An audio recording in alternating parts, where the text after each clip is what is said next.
Alors que les orques s'approchaient des terres de Hurlevent dans le but de les conquérir, les trolls de l'ancien empire Gurubashi tentaient de reconstruire. Parmi les conseillers de ce nouvel empire renaissant, il y avait le héros local Milouk.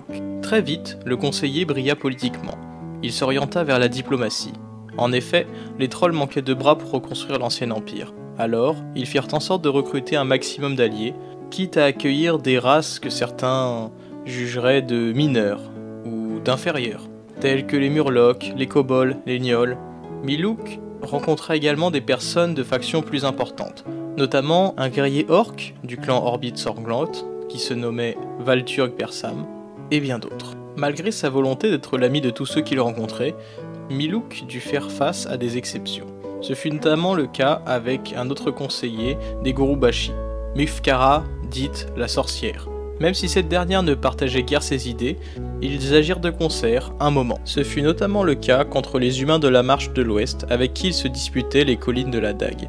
Ou encore face au Marteau du Crépuscule, un clan orc qui leur ordonnait d'abandonner leur divin Loa. Le troll profita de son amitié avec l'orc Valturg pour tendre un piège à l'armée du Marteau du Crépuscule. Malheureusement, ce piège tendu se referma sur l'armée de l'Orbite Sanglante à la place du Marteau du Crépuscule, brisant l'amitié entre Valturg et Milouk et rendant les orques totalement hostiles aux trolls Gurubashi. Le nouvel empire se tourna donc vers les humains, mais Mufkara la conseillère n'était pas de cet avis. Les deux s'affrontèrent dans un duel à mort qui déterminerait le futur de leur peuple. Défaite, Mufkara réussit néanmoins à maudire Milouk avant son dernier soupir.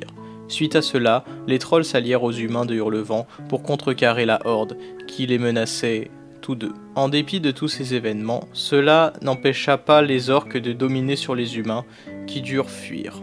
Les Gurubashi sauvèrent néanmoins les fuyards lors de la bataille de la défense de l'ultime espoir, qui fit gagner assez de temps aux loyalistes de la couronne face aux poursuivants orques. Les trolls retournèrent alors dans leur jungle alors que la horde prit possession du reste du royaume de Hurlevent.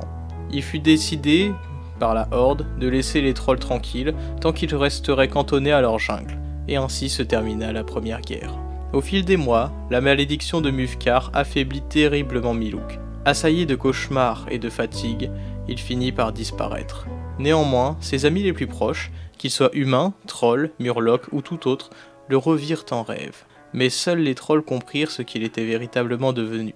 Depuis, les Gurubashi se mirent à vénérer un nouveau Loa, celui de l'amitié.